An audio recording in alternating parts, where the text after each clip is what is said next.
हम लोग बेल कर रहे हैं आज, provisions as to bail and bonds. हम लोग बेल प्रोविजन कर रहे हैं आज। चैप्टर 33 और सेक्शन जो है वो इसका प्रोविजन दे रखा है 436 से लेकर 450 तक, 436 से लेकर 450 तक बेल एंड उसका जो बॉन्ड, हम लोग बेल बॉन्ड जो भरते हैं उसका प्रोविजन दे रखा है। और चैप्टर जो है आपका वह 33 है। निकालिएगा सभी लोग फटाफट, जल्दी जल्दी।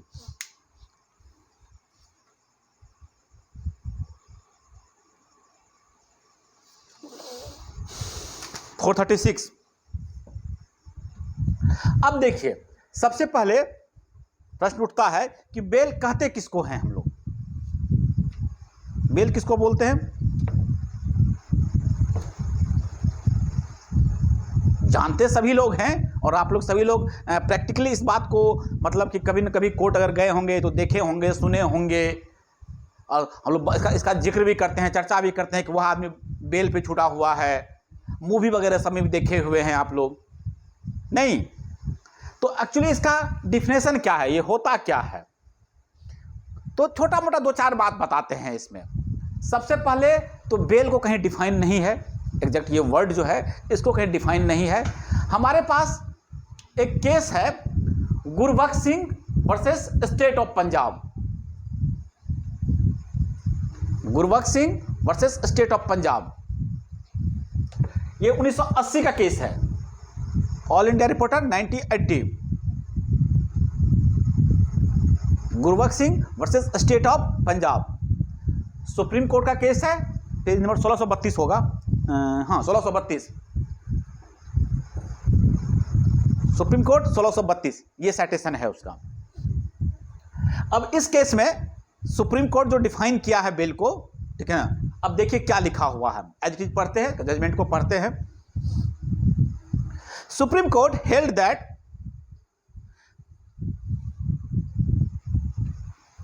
ग्रांट ऑफ बेल, यानी कि बेल जो ग्रांट किया जाता है, ग्रांट जो किसी को, बेल जो किसी को परमिट किया जाता है, इसका मतलब होता है means to set at liberty a person arrested और imprisoned on security being taken for his appearance. अब देखिएगा कितना एकदम सिंपल चीज में समझाया है कि सुप्रीम कोर्ट, माननीय सुप्रीम कोर्ट जो है, उनके हिसाब से जो ग्रांट ऑफ बेल है उसका मतलब ये होता है कि आप क्या करते हैं, टू सेट एट लिबर्टी। हमारा फंडामेंटल राइट है ना पर्सनल लिबर्टी, हाँ या ना? हम लोग कॉन्स्टिट्यूशन में पढ़े हैं, आप लोग को फंडामेंटल राइट बताए हुए हैं।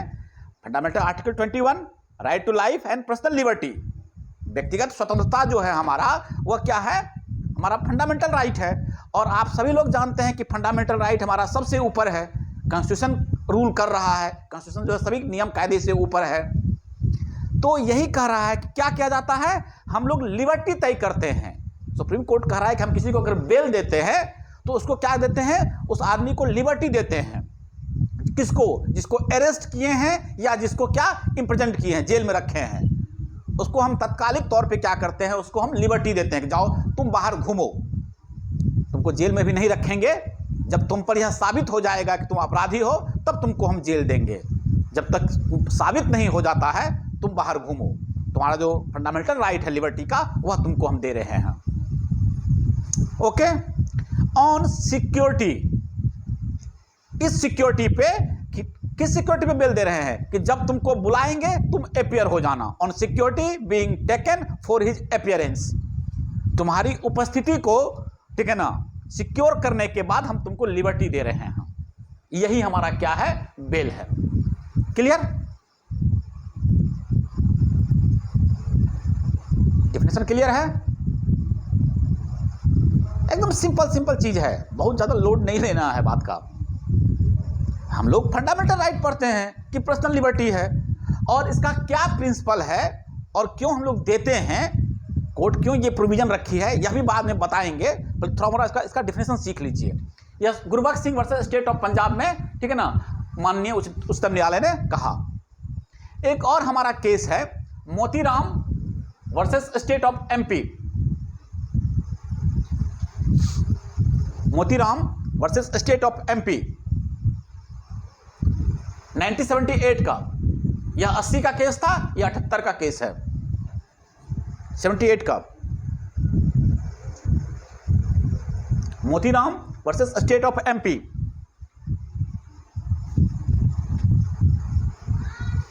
अब देखिए, अब यहां बड़ा अच्छा डिफिनेशन लिखा हुआ है। ईयर 1978, 1978, 1978 गुरबख्श सिंह का जो केस है बड़ा लीडिंग केस है, याद रखिएगा आप लोग। ये 1980 का केस है, 1980 गुरबख्श सिंह का केस। और मोतीराम का जो केस है वह केस है आपको 1978, 1978 का, 78। अब इसमें देखिए, इसमें क्या डिफिनेशन लिखा हुआ है, बहुत अच्छा डिफिनेशन इसमें भी लिखा हुआ है। क्या, फिर सुप्रीम कोर्ट का जजमेंट है इसमें, इस वाले मामले में।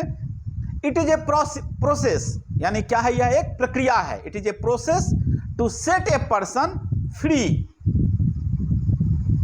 बेल देकर, बेल देने की प्रक्रिया में हम लोग क्या करते हैं, किसी आदमी को छोड़ देते हैं, फ्री कर देते हैं। हु इज अंडर अरेस्ट और डिटेंशन, जो पर्सन अरेस्टेड हो चुका है, गिरफ्तार हो चुका है या डिटेन किया जा रहा है, उसको हम क्या करते हैं, फ्री छोड़ देते हैं, जाओ घूमो फिरो तुम। टेकिंग सिक्योरिटी, और क्या लेते हैं बदले में उससे, सिक्योरिटी लेते हैं फॉर हिज अपीयरेंस, उसकी उपस्थिति का हम उससे बॉन्ड भरवा लेते हैं और उसको हम छोड़ देते हैं, जाइए तब तक आप घूमिए फिरिए, आपको जेल में नहीं रखेंगे अभी, ठीक है। बताइए कोई दिक्कत इसमें? ये दो बहुत अच्छा डिफिनेशन है, ठीक है ना।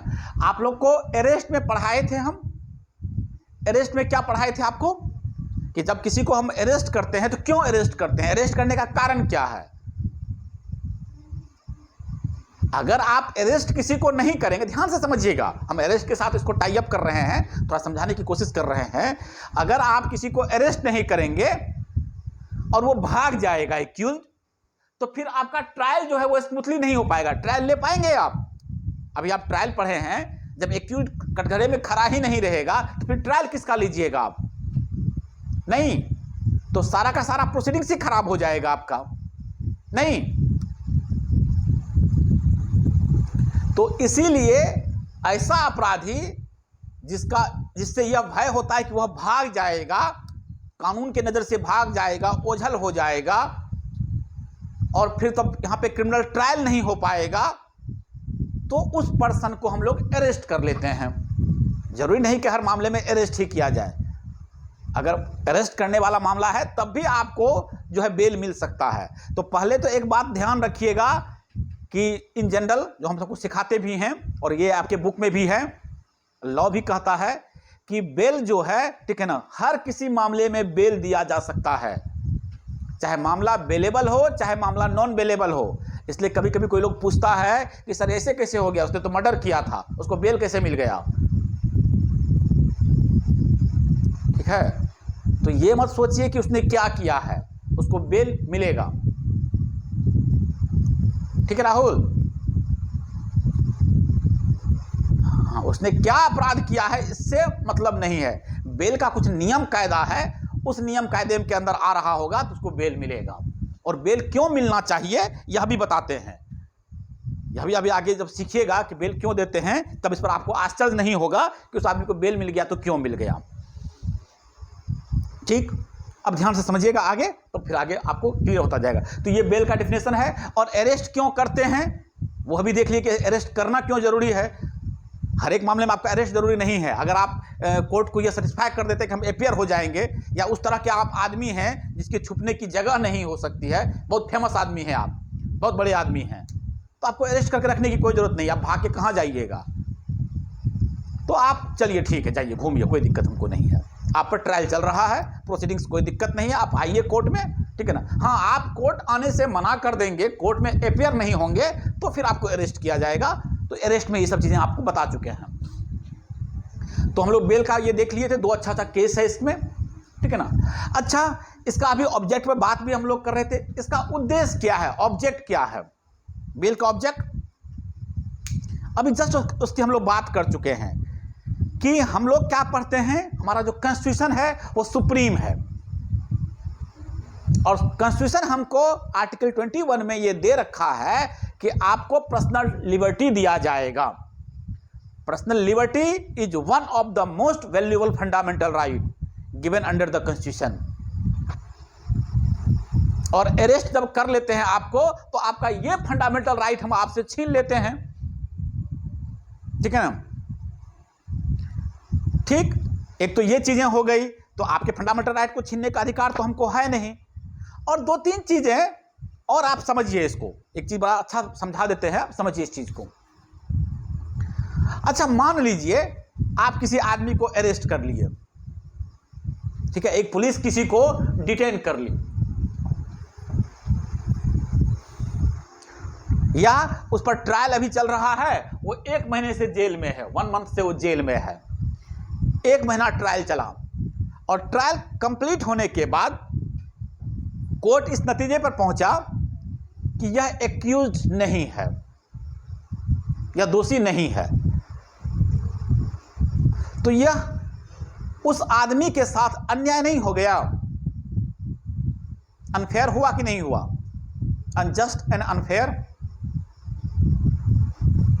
आप किसी आदमी का, अब आप ही सोचिए ना इसको जरा, किसी आदमी का 1 महीना खा जाएं आप, 1 महीना जेल में रख दें, उसकी पर्सनल लाइफ, उसकी सोशल लाइफ, या जिस भी लाइफ को वो जी रहा होता है, एकदम खराब हो जाता है। समाज उसको उस तरीके से देखने लगता है।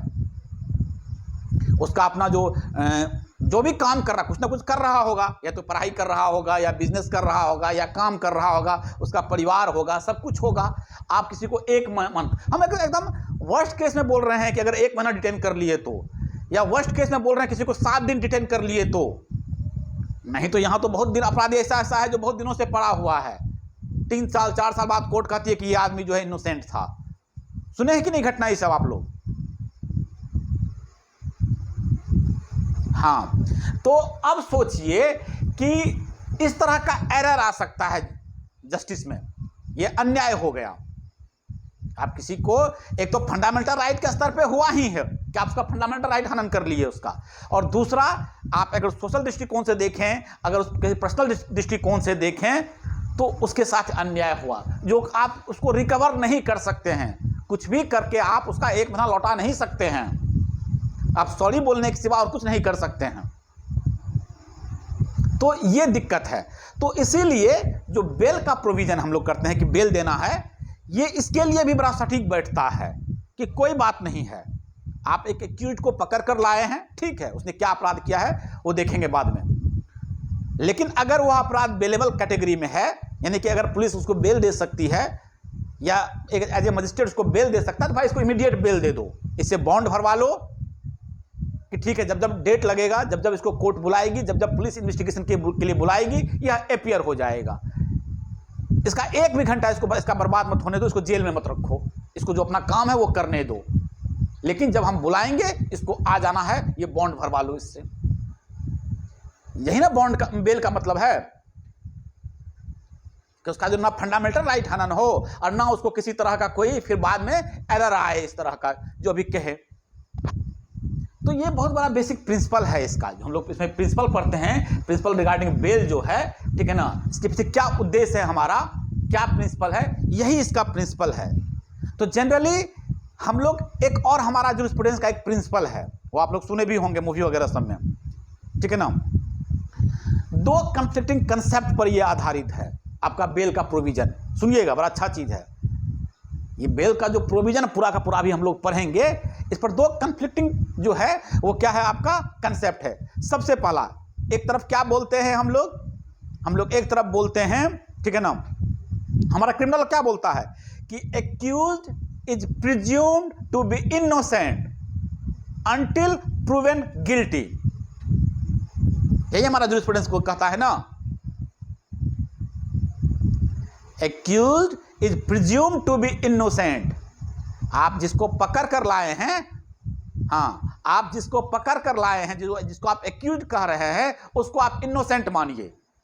इनोसेंट मान के ही ट्रायल चलता भी है हमारा जूरिस्प्रूडेंस, तो उसको आप इनोसेंट मानिए, निर्दोष मानिए, तब तक, अनटिल, जब तक कि नहीं प्रूवन गिल्टी, जब तक उस पर दोष सिद्ध नहीं हो जाता।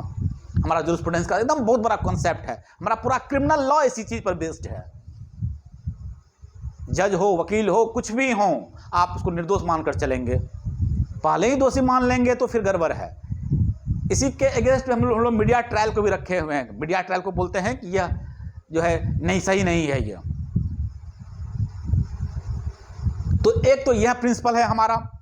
दूसरा क्या है, जो बोले ना कन्फ्लिक्टिंग कॉन्सेप्ट है। एक तो हम लोग ये मान के चलते हैं। दूसरा हमारा क्या है, there is a requirement for the society that it has to be shield from criminals. दूसरा तरफ हम लोग एक यह भी कहते हैं कि सोसाइटी को, हम लोगों को अपराधी से बचाना है। ठीक है, नहीं, यह भी तो कहते हैं कि समाज क्या होना चाहिए, अपराध मुक्त होना चाहिए। तो इस दृष्टिकोण से भी जो है ये कन्फ्लिक्ट करता है हमारा प्रिंसिपल इसका। इसलिए हम लोग बेल देते हैं। इसलिए बेल पर बहुत डिबेट होता है कि बेल, अरे उस आदमी को कैसे बेल मिल गया, उसको बेल नहीं मिलना चाहिए था। ये सब बात करते हैं हम लोग ना आपस में। ये आदमी बेल पे घूम रहा है, बड़ा आदमी बेल पे घूम रहा है, वो बेल पे घूम रहा है, हम लोग बोलते हैं कि उसने ये किया है फिर भी बेल पे घूम रहा है। यही कन्फ्लिक्टिंग प्रिंसिपल की वजह से इस तरह से होता है कि हम लोग एक तरफ तो समाज को भी अपराध मुक्त रखते हैं तो अरेस्ट करते हैं, जेल में रखते हैं। दूसरी तरफ इस तरह से गलती ना हो जाए तो उसको हम लोग बेल पे छोड़ते हैं, इनोसेंट अभी मान लेते हैं उसको। ठीक है ना, यही इसका थोड़ा सा क्या है, कॉन्फ्लिक्ट कॉन्सेप्ट है हमारा बेल का।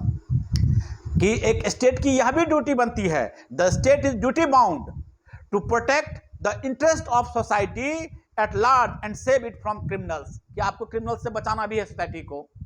ठीक है ना, और दूसरा कि आप एक तरफ से यह मानकर चलेगी कोर्ट कि वह आदमी निर्दोष है, तब तक निर्दोष है जब तक फिर दोष सिद्ध नहीं हो जाता। तो यही इसका ऑब्जेक्ट है, प्रिंसिपल है, इसी चीज पर यह बेस्ड है हमारा।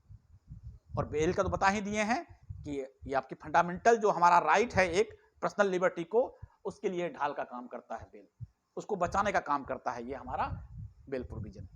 ठीक है, क्लियर?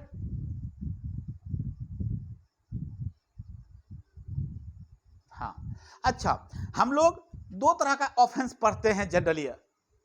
एक तो बोलते हैं हम लोग बेलेबल ऑफेंस, एक बोलते हैं नॉन बेलेबल ऑफेंस। बोलते हैं हम लोग बेलेबल ऑफेंस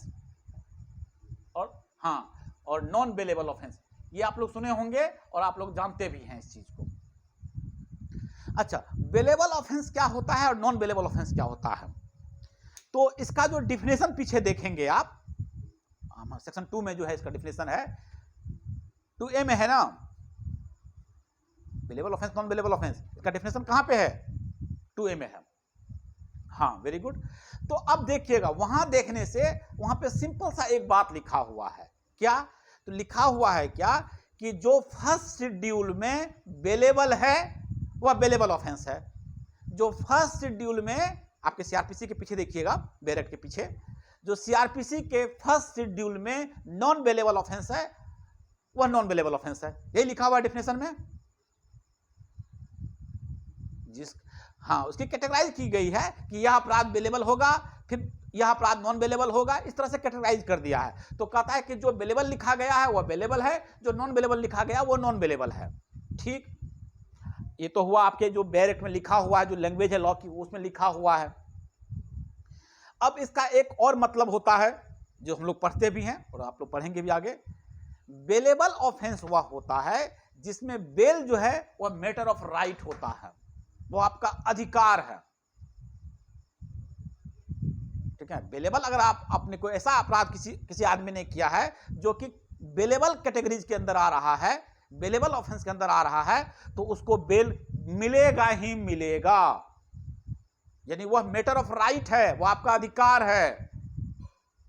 तो चाहे वहां पे आप, जैसे पुलिस पकड़कर आपको ले गई और वो देखी कि यह बेलेबल मामला है, तो वो आपसे बॉन्ड भरवाएगा और आपको बेल पर जाने देगा, या बिना बॉन्ड भरवाए भी बेल पर जाने दे सकता है, या विथ सियोरिटीज, विदाउट सियोरिटीज। वो आपसे सियोरिटी भी करवा लेगा और विदाउट सियोरिटी भी वह आपको जाने देगा। या अगर मजिस्ट्रेट के सामने पेश कर दिया, 24 घंटे के अंदर मजिस्ट्रेट के सामने पेश करना होता है, और अगर मजिस्ट्रेट के सामने पेश कर दिया तो मजिस्ट्रेट साहब भी यही आदेश देंगे उसको, क्योंकि यह मामला बेलेबल है, कि इसको बॉन्ड भरवाओ और जाने दो इसको। यानी कि as a matter of right होता है यह। और नॉन बेलेबल जो होता है वह क्या होता है, वह इस तरह का अपराध होता है जिसमें कि आपको कोई पुलिस जो है वो बेल नहीं दे सकता है। यह कोर्ट का अपना डिस्क्रिशन है कि वह आपको बेल दे या ना दे। जो मामला नॉन बेलेबल होगा उसमें कोर्ट का डिस्क्रिशन है कि वह आपको बेल दे या ना दे, यानी उसकी मर्जी है। तो उसकी मर्जी वाला जो सेंस हम बोलते हैं तो इसमें सुप्रीम कोर्ट का गाइडलाइन है। सुप्रीम कोर्ट कहा है कि किसी को बेल देने से पहले, किस मामले में, नॉन बेलेबल मामले में, किसी को बेल देने से पहले ये सब ग्राउंड है, आप इस ग्राउंड को देख लीजिए। अगर ये सब ग्राउंड है तो आप उसको बेल दे दीजिए। मर्जी का मतलब ये नहीं कि आज मूड अच्छा है चलो बेल दे दिए, तुम मर्डर किए हो जाओ तुमको बेल, अच्छा आज मूड मेरा खराब है तुमको बेल नहीं देंगे जाओ, ऐसे नहीं होता है। कुछ ग्राउंड तय किया गया है, कुछ मापदंड तय किया गया है, उस मापदंड के अंदर ही उसको बेल मिलेगा या ना मिलेगा। अगर नॉन बेलेबल मामला है तो यह कोर्ट का डिस्क्रिशन है। क्लियर?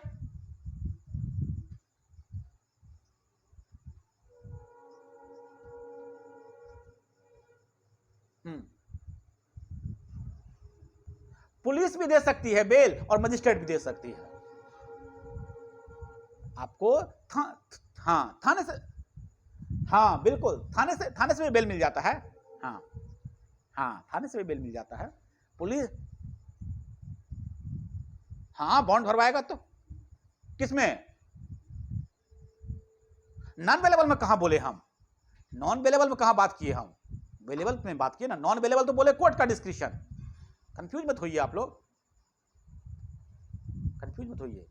बेलेबल मामले में बोल रहे हैं कि आपको अगर पुलिस पकड़ ली है तो पुलिस भी आपको छोड़ सकती है बेल पे, बॉन्ड भरवा लेगी छोड़ देगी, या मजिस्ट्रेट के सामने पेश कर दिया है तो वहां भी हो जाएगा आपका। नॉन बेलेबल मामले में कोर्ट का डिस्क्रिशन है, इसमें कोई कंफ्यूजन वाली बात नहीं है, क्योंकि बेलेबल मामला मैटर ऑफ राइट है और नॉन बेलेबल मामला कोर्ट का डिस्क्रिशन है। तो जब भी आप शेड्यूल फर्स्ट में देखिएगा, ध्यान समझ लीजिए मेरी बात को, जो भी मामला शेड्यूल फर्स्ट में बेलेबल या देखिएगा या नॉन बेलेबल देखिएगा और उसका ऑफेंस या पनिशमेंट देखिएगा, तो आपको इन जनरल क्या लगेगा कि बेलेबल मामला उसको बोलते हैं जिसकी डिग्री लेस होती है, यानी लेस डिग्री का जो ऑफेंस होगा, जिसमें कम सजा का प्रावधान है। इन जनरल, हम स्पेसिफिक किसी केस सेक्शन के बारे में बात नहीं कर रहे हैं। मतलब जब इसको रीड कीजिएगा तो आप इस निष्कर्ष पे पहुंचिएगा कि जो बेलेबल मामला होता है उसमें कम सजा का प्रावधान है, उसी मामले को बेलेबल मामला रखा गया है। और जिसकी डिग्री हाई है, मर्डर है, रेप है वगैरह वगैरह, ग्रीवियस हर्ट है, तो ये सब की डिग्री चूंकि हाई है तो इसको नॉन बेलेबल मामले में रखा गया है। Okay, clear? हाँ, तो एक बेसिक डिफरेंस यह भी है।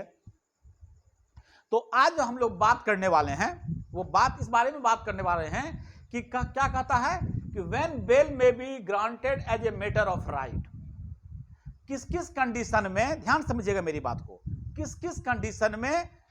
अच्छा एक बात और, बहुत ऐसा नॉन बेलेबल मामला भी है जहां बेल आपका मैटर ऑफ राइट हो जाता है। अभी तो सिंपल सा बोले कि कोर्ट का डिस्क्रिशन है, तो ठीक है कोर्ट का डिस्क्रिशन है, आपको कोर्ट ही देगी, नॉन बेलेबल मामला है तो।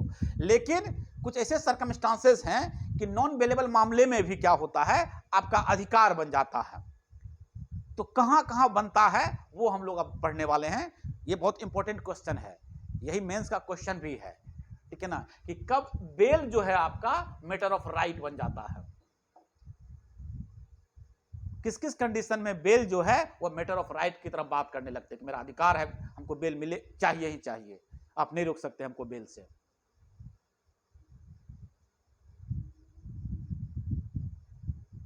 नहीं, नॉन बेलेबल मामले में भी मैटर ऑफ राइट होता है।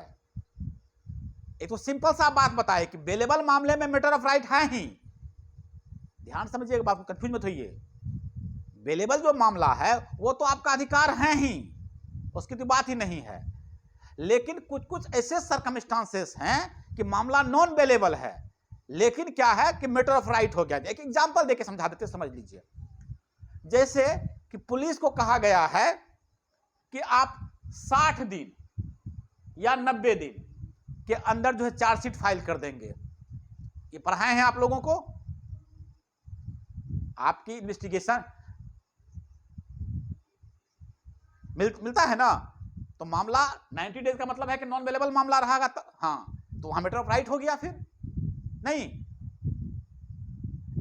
हुआ ना। हाँ, तो यही तरह के सर्कमस्टांसेस को भी देखेंगे कि ठीक है नॉन अवेलेबल मामला भी है, तो कब आपका मैटर ऑफ राइट हो जाएगा, आपका अधिकार हो जाएगा। तो इस सब कंडीशन को भी पढ़ेंगे और इसमें अलग अलग जगह से सेक्शन उठा के लाएंगे हम लोग, ठीक है ना। तो आप लोग बहुत अच्छे से आसानी से समझ में आ जाएगा। हमारा क्वेश्चन यही है अब कि कब आपका बेल मैटर ऑफ राइट है, when bail may be granted as a matter of right. चलिए, सबसे पहला section 436 sub section 1, section 436 sub section 1, bail is a matter of right. अब पढ़ते हैं क्या कह रहा है इसमें। 436 से शुरू हो रहा है हमारा, सुनिएगा। When any person other than a person accused of a non-bailable offence is arrested or detained without warrant by an officer in charge of a police station or appears or is brought before a court and is prepared at any time while in the custody of such officer or at any stage of the proceedings before such court to give bail, such person shall be released on bail। यानी यह bailable मामले के बारे में बात कर रहा है। तो सिंपल सा चीज है, बेलेबल मामला में तो मैटर ऑफ राइट है ही। 436 का जो सब सेक्शन 1 है उस पर तो कोई डिबेट ही नहीं है, कोई बहस ही नहीं है, क्योंकि वह कह रहा है कि अगर किसी आदमी को, अगर कोई आदमी एक्यूज्ड है other than non bailable offence, other than non bailable का मतलब बेलेबल मामला, हाँ या ना, अदर देन का मतलब समझ आता है ना आप लोग को अब। हाँ, यानी कि नॉन बेलेबल मामले को छोड़कर अगर कोई पर्सन बेलेबल मामला किसी के ऊपर लगा हुआ है तो पुलिस उसको या फिर जो है आपका कोर्ट जो है उसको क्या करेगी, बेल दे देगी। सबसे पहला यही कह रहा है 436 सब सेक्शन 1। क्लियर?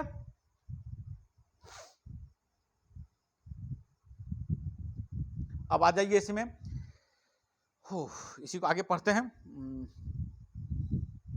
हाँ, प्रोवाइडेड दैट सच ऑफिसर और कोर्ट, बोले थे पुलिस स्टेशन, वही officer, such officer or court if he or it thinks fit may and shall, if such person is indigent and is unable to furnish surety, instead of taking bail from such person, discharge him on his executing about without surety for his appearance as hereinafter provided। अच्छा, ये थोड़ा अलग बात कह रहा है हट के, और वो क्या कह रहा है वह भी समझा देते हैं।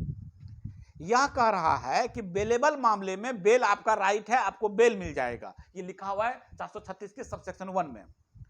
लेकिन अगर कोई अच्छा आपसे सियोरिटी भरवा लेगा, बॉन्ड भरवा लेगा आपसे, ठीक है ना, लेकिन कोई आदमी इंडिजेंट पर्सन है, गरीब आदमी, गरीब आदमी जानते ही है, वो कैसे फर्निश करेगा, उसके पास तो पैसा ही नहीं है, बॉन्ड कैसे भरेगा वो। तो उस कंडीशन में कहा जाता है कि जो इंडिजेंट पर्सन है उसको भी बिना सियोरिटीज के बेल मिल जाएगा, बेलेबल मामला रहेगा तो। क्लियर?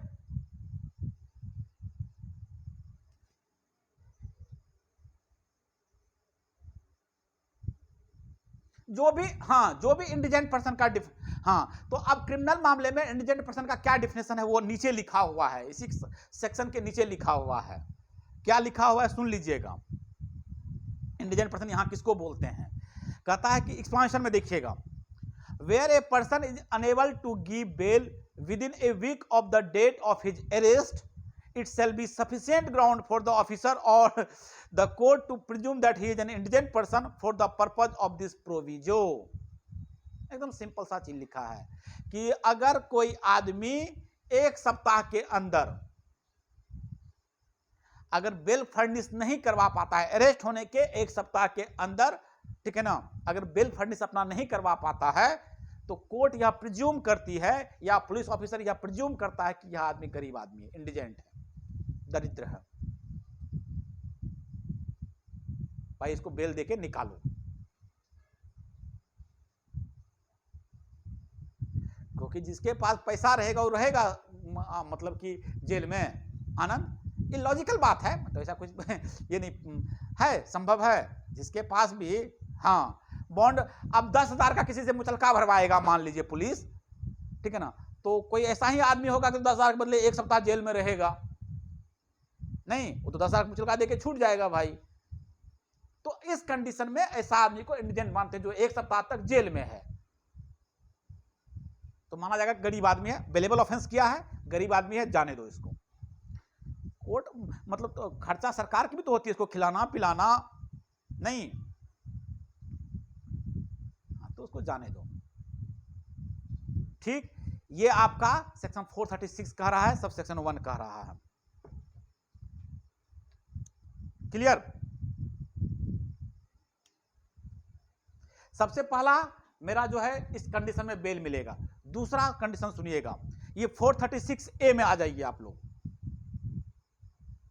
436A, ये दूसरा ground, bail to under trial prisoner. Point लिख लीजिए आप लोग, दूसरा point, second number point. First point हो गया इन द बेलेबल ऑफेंस, मेरा पहला पॉइंट हुआ इन द बेलेबल ऑफेंस, यानी बेलेबल ऑफेंस में आपको बेल मिल जाएगा, पहला पॉइंट। सेकंड पॉइंट हुआ हमारा bail to under trial prisoner, जो अंडर ट्रायल कैदी है उसको बेल जो मिलता है वो 436A में है, अंडर ट्रायल प्रिजनर। अब इसमें देखिए, इसमें क्या शर्त है, क्या कंडीशन है, हम पढ़ते हैं 436A पढ़ते हैं। ये आपका 2005 का अमेंडमेंट है, यह याद रखिएगा, 2005 का अमेंडमेंट है ये। अब सुनिएगा, if a person not accused of an offence carrying death penalty, अगर कोई एक्यूज्ड, ठीक है ना, ऐसा अपराध में आया है जिसमें कि डेथ पेनल्टी का पनिशमेंट नहीं है, ठीक है, during the period of investigation, inquiry और ट्रायल, यानी कि इन्वेस्टिगेशन के दौरान, इंक्वायरी के दौरान और ट्रायल के दौरान, has undergoes detention for a period exceeding up to 1/2 of the maximum period of imprisonment specified for the offense under that law shall be released by the court on his personal bond with or without COTs। अब देखिएगा, बड़ा अच्छा से है, अच्छा चीज है, सुनिएगा आप लोग, कंफ्यूज मत होइएगा, मत धीरे धीरे बोलते हैं ताकि आप लोगों को बड़ा आसानी से समझ में आ जाए। ये कह रहा है, और एग्जाम्पल देकर भी समझाएंगे, समझ में आ जाएगा आप लोगों को। ऐसा कोई अपराधी, अगर कोई ऐसा अपराध किया है, ठीक है, जिसमें कि मृत्यु दंड का प्रावधान नहीं है, ठीक है, डेथ पेनल्टी और लाइफ इंप्रिजनमेंट भी है, नहीं है, ठीक है, तो उस अपराध का ध्यान सुनिएगा, जो उसने अपराध किया है उस अपराध का जो मैक्सिमम पनिशमेंट है, उस मैक्सिमम पनिशमेंट का हाफ अगर उसने जेल में गुजार लिया है, पुलिस पकड़ कर लाई किसी को, ध्यान समझिएगा, तो पुलिस पकड़ कर ले आई उसको और जेल में डाल दिया, उसको मजिस्ट्रेट साहब बोले कि इसको जेल में डाल दो, चला गया जेसी में, जुडिशियल कस्टडी में चला गया, और तब तक इधर पुलिस क्या कर रही है, इन्वेस्टिगेशन कर रही है, इन्वेस्टिगेशन खत्म होने के बाद इंक्वायरी हुआ और उसका ट्रायल चल रहा है, इस दौरान वह जेल में है और उसने जो अपराध किया है उस अपराध का हाफ वह काट चुका है जेल में, half of the maximum period of the imprisonment. तो अगर आधा काट चुका है तब उसको बेल मिल जाएगा। एक एग्जांपल देते हैं, सिर्फ समझिएगा ऐसे कि अगर मान लीजिए किसी ने डाका डाला है, एक एग्जांपल दे रहे हैं, समझिएगा, डकैती किया है और उसमें सजा का प्रावधान मान लीजिए 10 साल है, 10 इयर्स। तो अब डकैत को पकड़ कर ले आया पुलिस, चला गया जुडिशियल कस्टडी में, यानी कि जेल में चला गया वो। अब वो उसका इन्वेस्टिगेशन हो रहा है, पुलिस चार्जशीट लगाई है, ठीक है ना, फिर उसका फाइंडिंग्स हो रहा है, यानी कि इंक्वायरी हो रहा है, फिर उसके बाद वो आता है, हर 1 महीने बाद उसका डेट लगता है, आता है, चला जाता है और वो 5 साल जेल में काट चुका है, इसी दौरान 5 साल कंप्लीट हो गया उसका, तो इसको बेल मिलेगा ही मिलेगा। क्लियर? जिस अपराध का मैक्सिमम पनिशमेंट जो है उसका अगर कोई आधा अगर जेल में काट लिया है तो उसको बेल मिल जाएगा, और तब तक मामला पेंडिंग है, याद रखिएगा। वो अंडर ट्रायल प्रिजनर है, अभी ट्रायल चल ही रहा है। क्लियर? आनंद क्लियर? निशा, सुमन, सुभाष, पूजा, राहुल, कोई दिक्कत? हाँ, तो एक हमारा दूसरा पॉइंट ये हो गया 436A। नेक्स्ट हमारा सेक्शन सुनिए, ठीक है ना, 437 सबसेक्शन 2, 437 सबसेक्शन 2।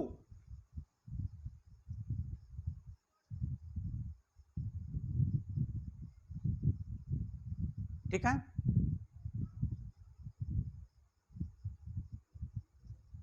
अच्छा 436A पढ़ रहे थे, इसको कंप्लीट पहले कर ही देते हैं, ये तो आधा नियम हुआ।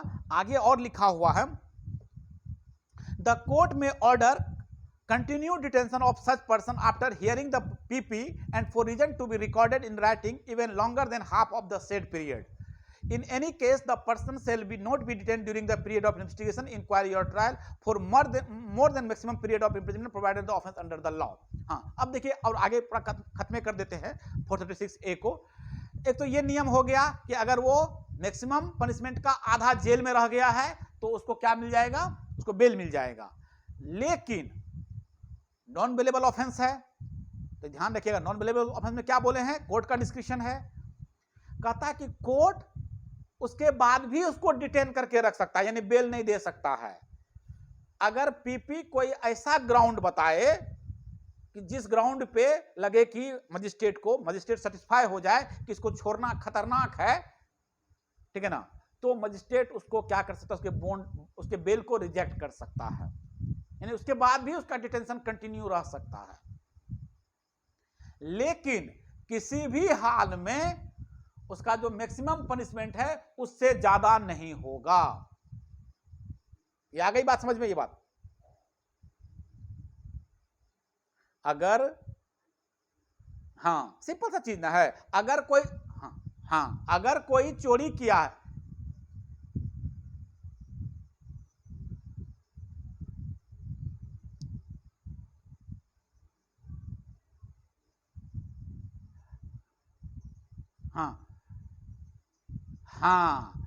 सिंपल सा, जो नहीं समझे उसके लिए बताते हैं कि एग्जांपल, कि अगर कोई चोर है मान लीजिए, और उसको मान लीजिए चोरी में 3 साल का सजा का प्रावधान है, तो अगर 1.5 साल रह गया तो 1.5 साल के बाद उसको छोड़ा जा सकता है, अगर ये मामला नॉन बेलेबल के अंदर आता है तो। सिर्फ एग्जांपल देके समझा रहे, समझिए।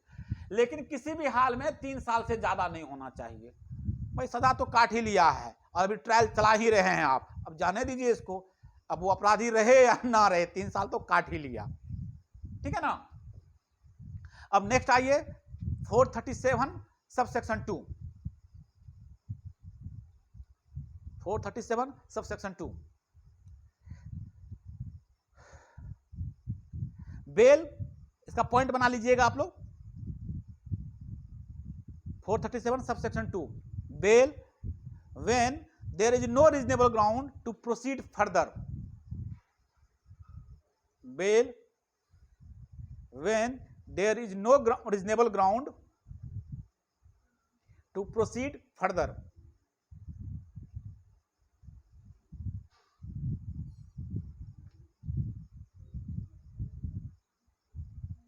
ठीक, अब देखिए इसमें क्या कहता है,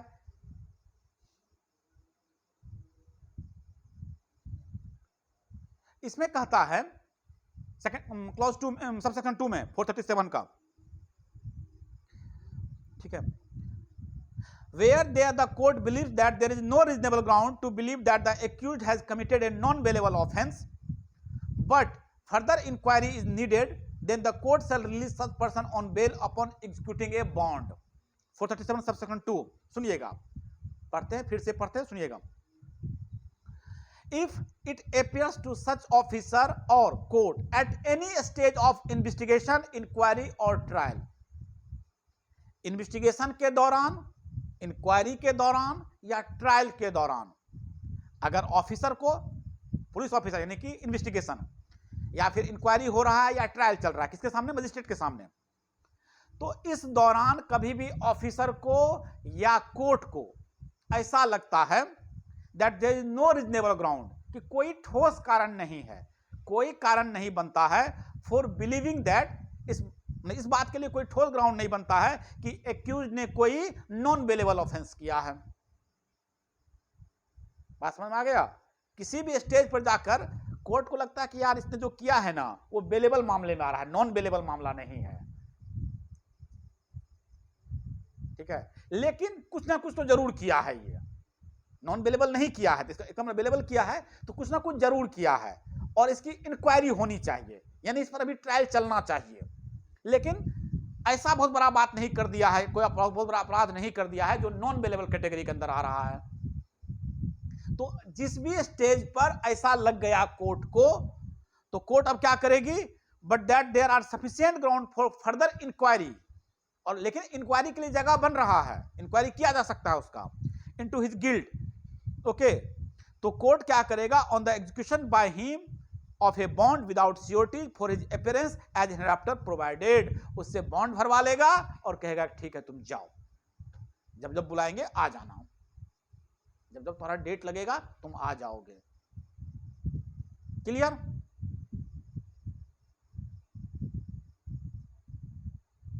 ये बात आ गई समझ में? एकदम सिंपल चीज है कि जहां कहीं मजिस्ट्रेट, सॉरी, जहां कहीं कोर्ट या ऑफिसर को लगा इन्वेस्टिगेशन, इंक्वायरी या ट्रायल के दौरान कि ये जो अपराधी आया है, पकड़ के जिसको लाया गया है एक्यूज को, उसने ऐसा कोई अपराध किया है, अपराध तो किया है, उसका इंक्वायरी होना चाहिए, ठीक है, लेकिन वो हमको लगता है, कोर्ट को लगता है कि वह जो है नॉन बेलेबल कैटेगरी के अंदर नहीं आ रहा है, जिसका मतलब बेलेबल कैटेगरी के अंदर आ रहा है, तो कोर्ट उसको छोड़ देगा, जाओ, अब पर ट्रायल चल ही रहा है, जब जब डेट लगेगा आना, ठीक है, देखते हैं क्या निकल कर आता है, तब तक तुम बॉन्ड जो है भर दो और तुम जाओ।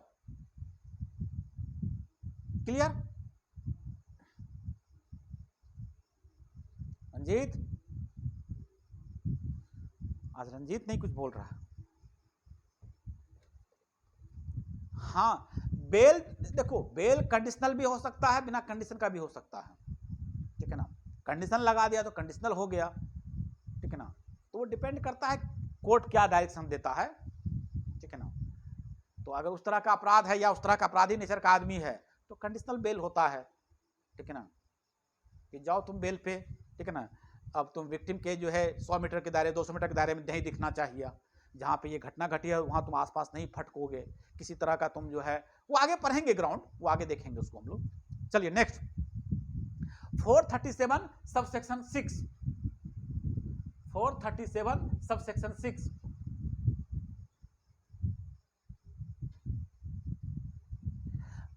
अब इसमें कहता है कि when trial is not completed within 60 days, 437 subsection 6। अब ट्रायल का भी नियम है कि ट्रायल जब से स्टार्ट होता है, यानी कि जब पहला एविडेंस हम लोग ले लेते हैं, कोर्ट जब पहला एविडेंस उठाता है, पहला एविडेंस को सुनता है, तो वहां से हम लोग मानते हैं कि ट्रायल स्टार्ट हो गया है, तो कहता है कि ट्रायल आपको 60 दिन के अंदर कंप्लीट हो जाना चाहिए, ये नियम है। पढ़ते हैं इसको, सुनिएगा, 437 सबसेक्शन 6।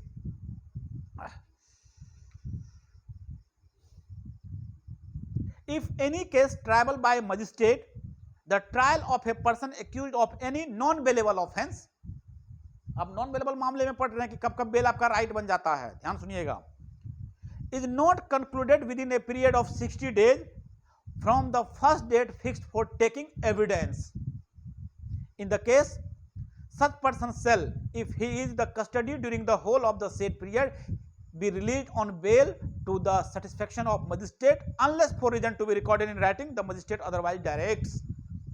अगर मजिस्ट्रेट साहब ले रहे हैं ट्रायल और ट्रायल 60 दिन में कंक्लूड नहीं होता है। और 60 दिन कब से गिनना है आपको? जिस दिन से पहला एविडेंस होता है उस दिन से 60 दिन के अंदर अगर कंक्लूड नहीं कर पाते हैं तो फिर आपको बेल आपका राइट बन जाता है। ओके, बशर्ते कोई स्पेशल कारण ना हो आपको रोक के रखने का। और इस ट्रायल के दौरान 60 दिन में आप क्या हो रहे हैं? जेल में हैं, तो आपको बेल जो है वो मिल जाएगा, बेल आपका मैटर ऑफ राइट हो जाएगा। क्लियर?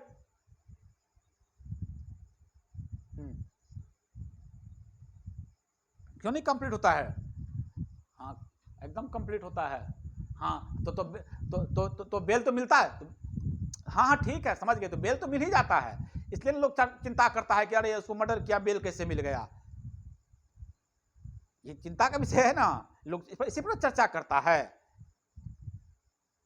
कि अरे वो तो इतना बड़ा अपराध कर दिया, बेल कैसे मिल गया उसको। यही सब ना बात करता है लोग।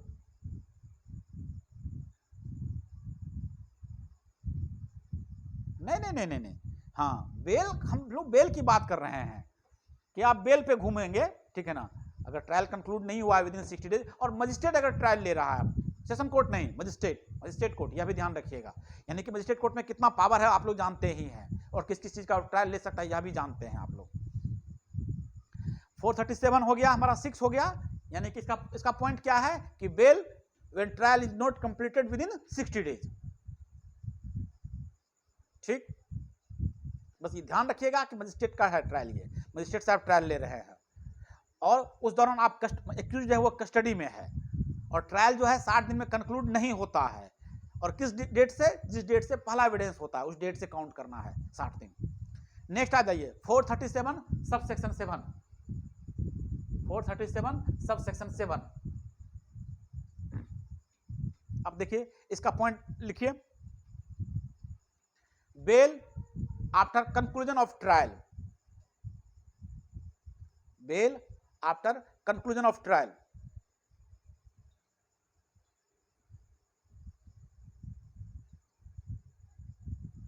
ठीक है, अब इसमें थोड़ा सा बात समझ लीजिएगा, ये क्या बात बोलना चाहता है। मान लीजिए ट्रायल कंक्लूड हो गया, ट्रायल खत्म हो गया, तो ट्रायल खत्म होने के बाद जजमेंट आता है, और आप लोग सुनते ही हैं कि कभी कभी ऐसा होता है कि कोर्ट जजमेंट को रोक लेता है कि जजमेंट 2 दिन बाद सुनाएंगे हम, ठीक है ना। जजमेंट जो है प्रोनाउंस नहीं करता है उस वक्त।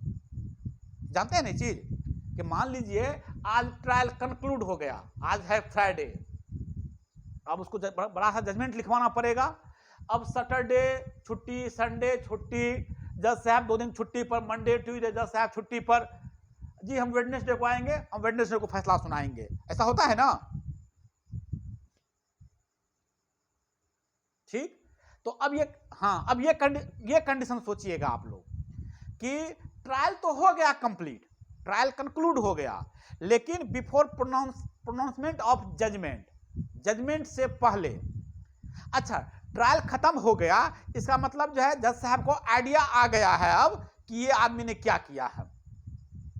ठीक है, इस आदमी ने क्या किया है समझ में आ गया।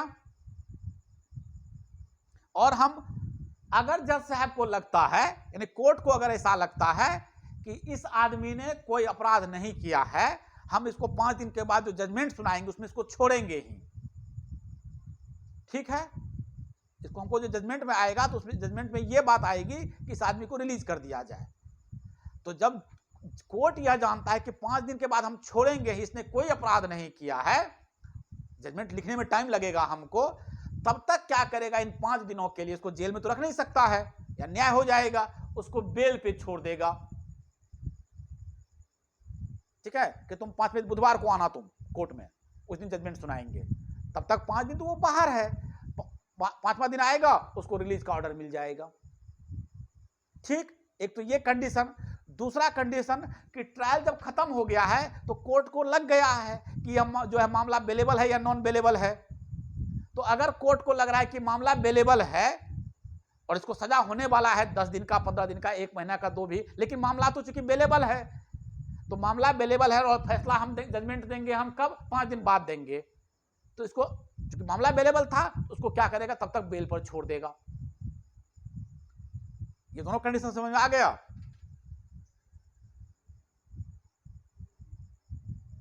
बोलिएगा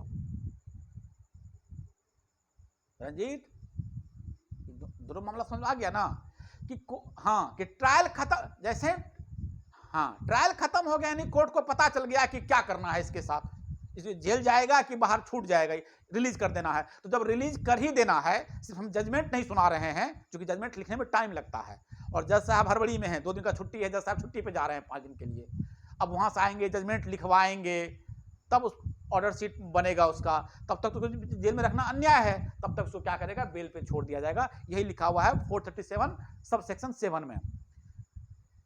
Where after conclusion of trial but before pronouncement of judgment, the court is of the view that the accused has not committed non-bailable offence, then he shall order the release of accused on executing a bond that he shall be present at the time of such pronouncement। ठीक है, चलिए खत्म। अब हम लोग एक चीज और पढ़े थे, डिफॉल्ट बेल पढ़े हैं, सेक्शन 167 सब सेक्शन 2, जिसको हम लोग डिफॉल्ट बेल बोलते हैं। Section 167 sub section 2।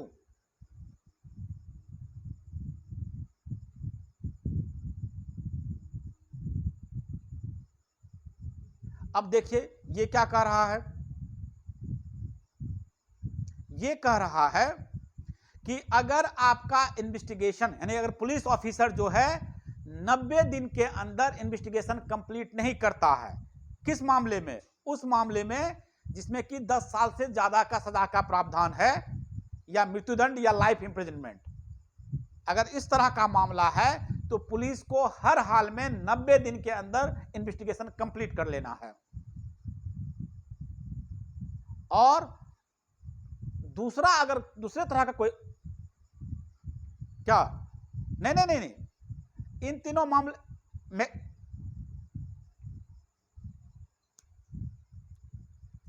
ऐसा कोई आवाज नहीं, ऐसा कोई ऑफेंस जिस ऑफेंस में, ठीक है ना, अपराधी को 10 साल से ऊपर का सजा मिलेगा या लाइफ इंप्रिजनमेंट मिलेगा या डेथ मिलेगा, तो 90 डेज के अंदर इन्वेस्टिगेशन होना चाहिए, कंप्लीट हो जाना चाहिए, यानी मैक्सिमम पीरियड 90 डेज है। इस तरह के मामले को छोड़कर 60 दिन के अंदर कंप्लीट हो जाना चाहिए। 167 देखिए सब, हाँ 167 सब सेक्शन 2, यानी कि ऐसा अपराध जिसमें कि 10 साल से ज्यादा का सजा मिलने का उम्मीद है, ऐसा कोई अपराध किया जिसमें 10 साल से ज्यादा का सजा मिलेगा, तो मैक्सिमम जो इन्वेस्टिगेशन टाइम है पुलिस के पास वो 90 डेज है। और इन मामलों को छोड़कर जो मैक्सिमम टाइम पीरियड है इन्वेस्टिगेशन का वो 60 दिन है। ये हम लोग वहां भी आप लोग को पढ़ा चुके हैं। तो इन दोनों कंडीशन में अगर 90 डेज के अंदर आप इन्वेस्टिगेशन नहीं देते हैं कंप्लीट करके, या 60 दिन के अंदर नहीं देते हैं कंप्लीट करके, he should be ready to furnish bail and agree to condition of the bail. Accused है वो बेल के लिए एलिजिबल हो जाएगा, उसको बेल मिल जाएगा, बाकी सिक्योरिटी बॉन्ड का जो नियम कायदा है वो चलेगा। कोई दिक्कत?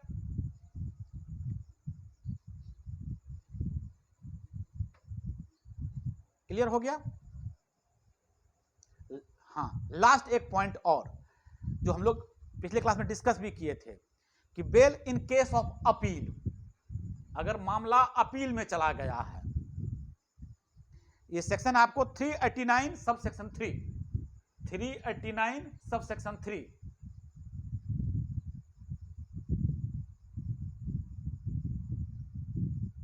ठीक है, ये कल हम लोग डिस्कस, पिछले क्लास में डिस्कस भी किए हैं हम लोग कि अगर एक्यूज्ड, ठीक है ना, where a convicted person intends to file an appeal, अगर वह अपील में जाना चाहता है तो he shall be released on bail, उसको बेल छोड़ा जा सकता है। कब?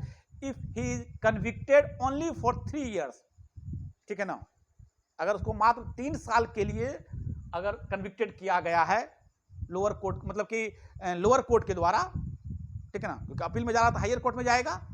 अगर किसी को सेशन कोर्ट है जो है वो 3 साल का सजा दिया है और वो हाई कोर्ट में जाना चाहता है अपील में, तो उसको क्या किया जा सकता है तब तक के लिए बेल पर छोड़ा जा सकता है कि चले जाओ, ठीक है, कोई बात नहीं, तुम जाओ अपील में, ठीक है ना।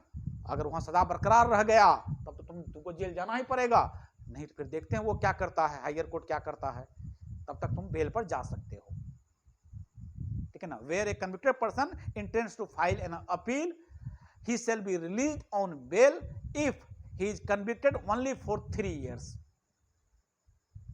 ठीक है। और फिलहाल वो बेल पर ही है, he is already on bail, वो ऑलरेडी बेल पे है लेकिन कन्विक्टेड हो गया है 3 साल के लिए वो। एक तो ये कंडीशन है।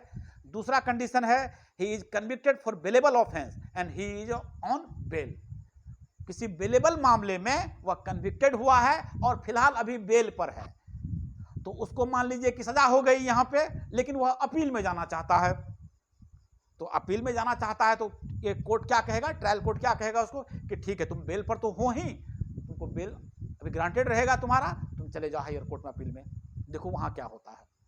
क्लियर? बताइए।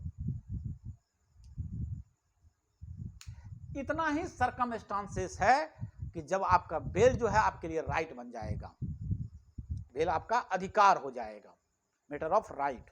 अगर ये सब कंडीशन लाए हो रहा है तो बेलेबल मामला है तो आपका अधिकार है, इन्वेस्टिगेशन 60 दिन या 90 दिन में नहीं हुआ तो आपका राइट है, अगर ट्रायल 30 दिन में कंक्लूड नहीं हुआ तो आपका राइट है, ठीक है। तो ये सब जो आगे इतना सेक्शन पढ़े हैं, ये सब कंडीशन अगर हो रहा है तो क्या है, आपका राइट बन जाता है। चलिए, और सही, ट्रायल 60 डेज, 30 दिन नहीं, ट्रायल 60 डेज, 60 डेज में कंक्लूड होना चाहिए ट्रायल, 2 महीने में, यही आपका बेल है।